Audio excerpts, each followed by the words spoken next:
As the United States reels from the June 2015 mass shooting that took place in Charleston, South Carolina, it must once again confront its own gun legislation and culture. Welcome to WatchMojo News, the weekly series where we break down news stories that might be on your radar. In this installment, we're counting down 10 crucial facts you should know about the gun rights debate in the United States.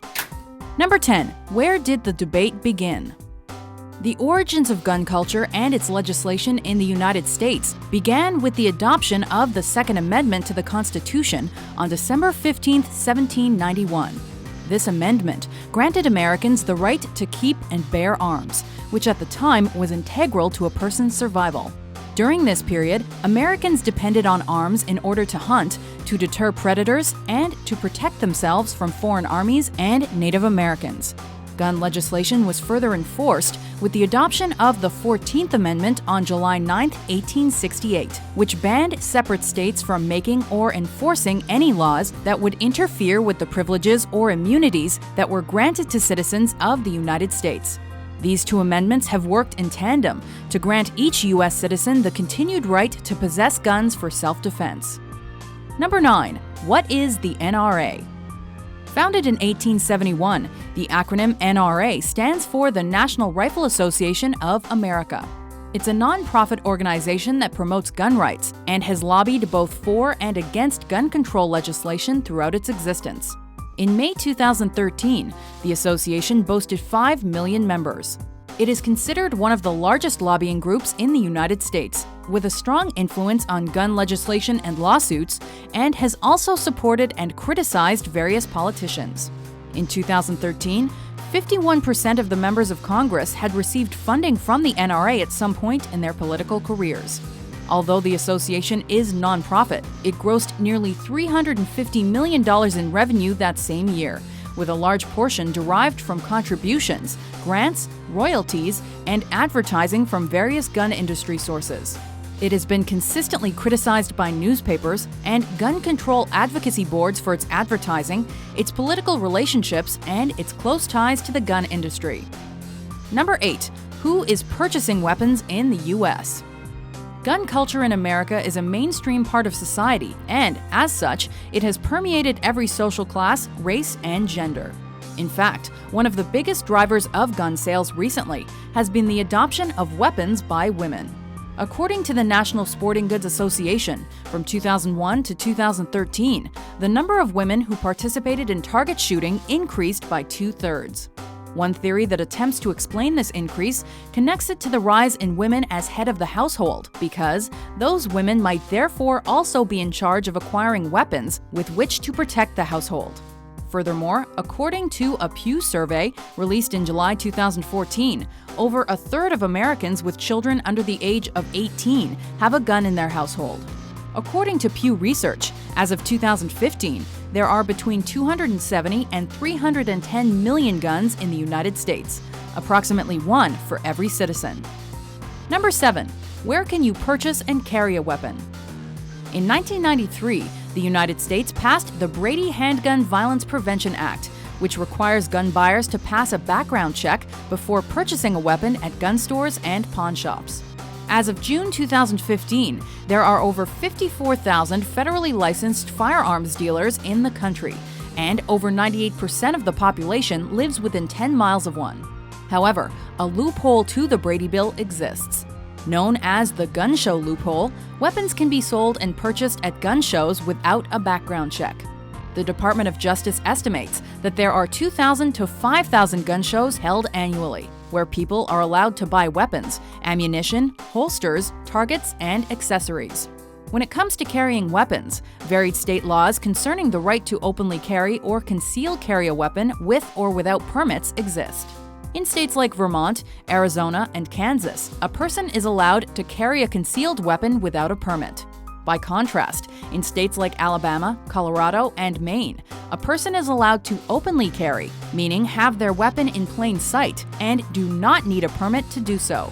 However, gun control groups like the Coalition to Stop Gun Violence oppose the practice of open carry. Number 6. How profitable is the gun industry?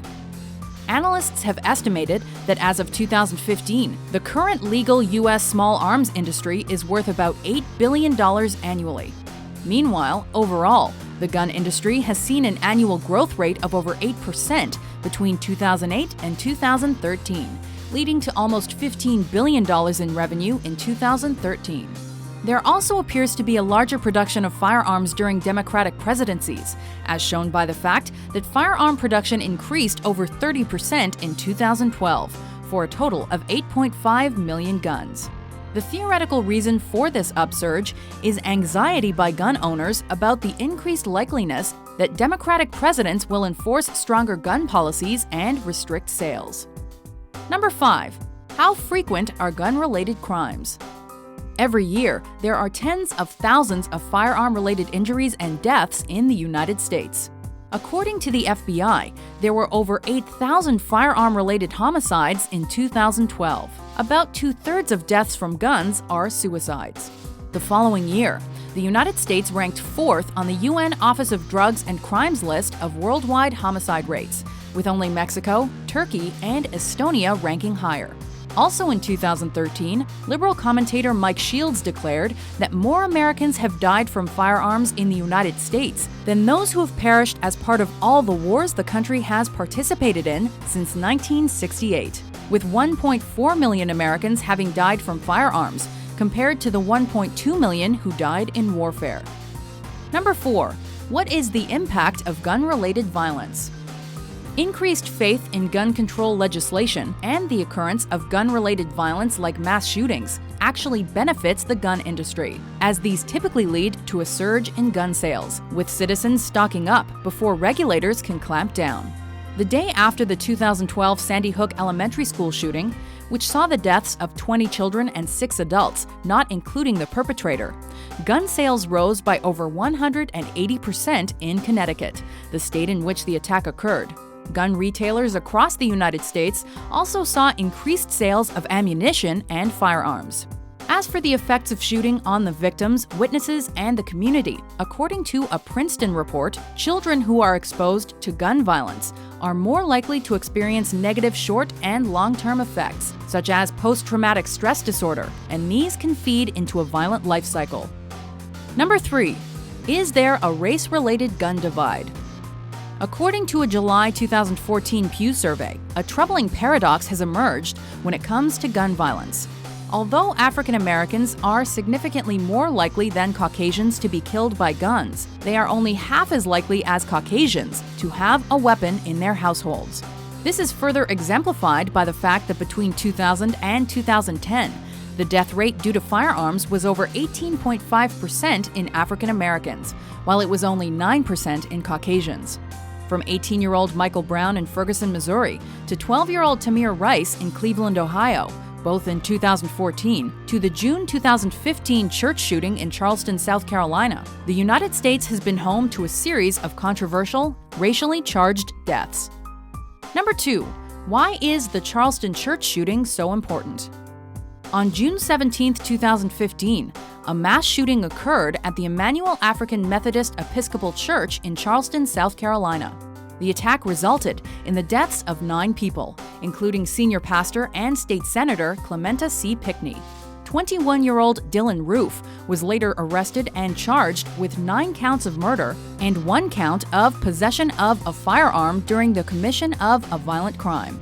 Unconfirmed reports state that Roof wanted to spark a race war. The shooting has instigated a nationwide debate on the Confederate flag and whether or not it should remain on State House grounds. Previously a symbol of Southern pride and used as a symbol to remember the fallen soldiers of the Civil War, the flag's meaning has since changed. It is now more of a divisive symbol, with many white supremacist groups adopting the flag as their own. On June 22, 2015, the governor of South Carolina, Nikki Haley, called for the removal of the flag and stated that it, quote, did not represent the future. Furthermore, the shooting has once again highlighted the racial tensions that have continued to exist in the United States since the colonial era, despite the election of an African American president in Barack Obama. In fact, A study conducted by ABC News in 2007 found that 1 in 10 Americans admitted to holding prejudices against Hispanic Americans, while a quarter held prejudices against Arab Americans. Additionally, there is an ongoing debate as to whether or not the Charleston Church shooting should be labeled a hate crime or an act of domestic terrorism. As various media outlets quickly pointed out, the term terrorism has not been used by the media when describing this crime, whereas it would have most likely been applied if the alleged shooter had been African American or Muslim. As of the end of June 2015, the U.S. Department of Justice was still conducting an investigation into the shooting. It was left up to the prosecution to decide whether or not the actions of Dylann Roof qualified as a domestic act of terrorism under U.S. law. On the other hand, pro-gun lobbyists argue that mass shooters typically attack soft targets such as schools and churches, and therefore the only way to stop this from happening is to arm the staff at these locations. NRA Vice President Wayne LaPierre states that, quote, "The only thing that stops a bad guy with a gun is a good guy with a gun." Nonetheless, the fact that there have been more American lives taken at the hands of armed white American citizens compared to Islamic militants on U.S. soil brings up the issue of the double standard that exists when such acts are seen as lone wolf incidents and not terrorism. Even Republican consigliere Karl Rove conceded that the only way to truly avoid this would be for a president to have the courage and cover to repeal the Second Amendment. Number 1. Will there be stronger gun-related legislation in the future? In the wake of the tragedy in Charleston, South Carolina, President Obama spoke about the NRA's extremely strong grip on Congress and said that he did not foresee any legislative action relating to guns being taken in the current Congress. Yet other countries have had similar tragedies with different outcomes. In 1996, Australia suffered a mass shooting in Port Arthur that saw the deaths of 35 people. This led to the passing of stricter gun ownership laws by Prime Minister John Howard and a subsequent 50% drop in the risk of dying by gunshot. The issue of gun control and gun ownership continues to be a polarizing issue, as it has become inextricably tied to the identity of Americans. The debate will undoubtedly continue to rage as Republicans and Democrats fight in Congress, while trying to appease their political base and campaign supporters. Did these facts surprise you? To vote for which news story is covered next, head over to WatchMojo.com/suggest. And be sure to hit that subscribe button for more newsworthy top 10s published every week.